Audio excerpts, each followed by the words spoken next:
নমস্কার, আমি অভিজিৎ রয়। আজ মানুষ ও স্বাস্থ্য, কিছু উপদেশমূলক কথা। স্বাস্থ্য শুধু শরীরের বিষয় নয়, স্বাস্থ্য মানে শরীর, মন আর জীবনের ভারসাম্য। টাকা, খ্যাতি, সম্মান এসব অর্থহীন হয়ে যায় যখন শরীর সুস্থ থাকে না। শরীরই আসল সম্পদ। ভালো স্বাস্থ্য ছাড়া কোনোই সুখই পূর্ণ হয় না। আজ শরীরের যত্ন আগামী দিনে আপনাকে ধন্যবাদ দেবে। খাবার হোক ঔষধ, ঔষধ হোক শেষ ভরসা। পরিমিত ও সুষম খাদ্য গ্রহণ করুন। অতিরিক্ত তেল, ঝাল, মিষ্টি ধীরে ধীরে শরীরকে দুর্বল করে। যা খান ভেবে খান। নিয়মিত চলাফেরা জরুরি। শরীর চলার জন্য তৈরি। প্রতিদিন একটা হাঁটা অভ্যেস করতে হবে। ব্যায়ামের কাজ শরীরকে সক্রিয় ও সতেজ রাখে। ঘুমের অবহেলা করবেন না।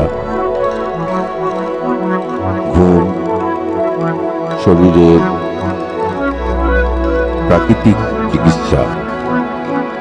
পর্যাপ্ত ঘুম না হলে মন ক্লান্ত হয়, রোগ বাড়ে। মন ভালো না থাকলে শরীর ভালো থাকে না। দুশ্চিন্তা, রাগ, হিংসা শরীরের নীরব শত্রু। মন হালকা রাখুন, ইতিবাচক ভাবুন।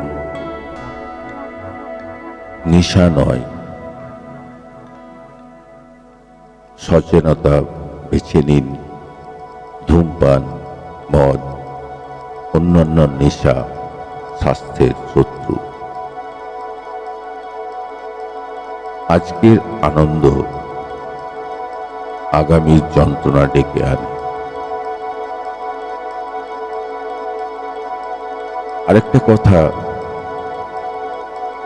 সুস্থ শরীর রাখতে গেলে পরিষ্কার পরিচ্ছন্নতা অভ্যাস করুন। পরিচ্ছন্নতা শরীর ও পরিবেশ অর্ধেক রোগ দূরে রাখে। পরিষ্কার থাকা মানে সুস্থ থাকা। নিয়মিত স্বাস্থ্য পরীক্ষা করুন। রোগ আসার আগেই সচেতন হলে বড় বিপদ এড়ানো যায়। বিশেষ ক্ষেত্রে যাদের বয়স 35 থেকে 40, তাদের একবার শারীরিক পরীক্ষা করে নেওয়া উচিত যে তাদের কোনো কিছু প্রবলেম আছে কিনা। প্রকৃতির কাছাকাছি থাকুন। খোলা আকাশ, গাছ, আলো বাতাস মানুষের শ্রেষ্ঠ চিকিৎসা। প্রকৃতির সঙ্গে বন্ধুত্ব করুন। সুস্থ জীবনই সুন্দর জীবন। স্বাস্থ্য থাকলে স্বপ্ন দেখা যায়, কাজ করা যায়, মানুষকে ভালোবাসা যায়। শেষ কথা, শরীরকে অবহেলা করলে একদিন শরীর আপনাকে থামিয়ে দেবে।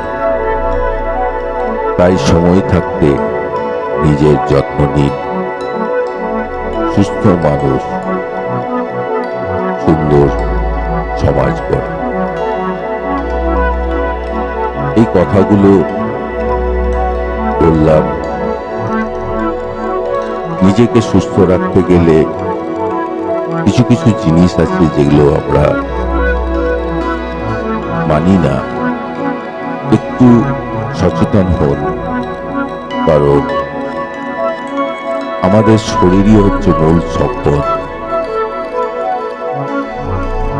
এই শরীর না থাকলে কিন্তু কোনো কিছুই ভালো লাগবে না। তাই এই সম্পদকে যত্ন করুন এবং সমাজকেও সুন্দর করে তুলুন। আমার এই বক্তব্য যদি আপনাদের ভালো লাগে, অবশ্যই লাইক কমেন্ট করে আমাকে জানাবেন। সুস্থ থাকুন, ভালো থাকুন, এই আশা করে শেষ করলাম। নমস্কার।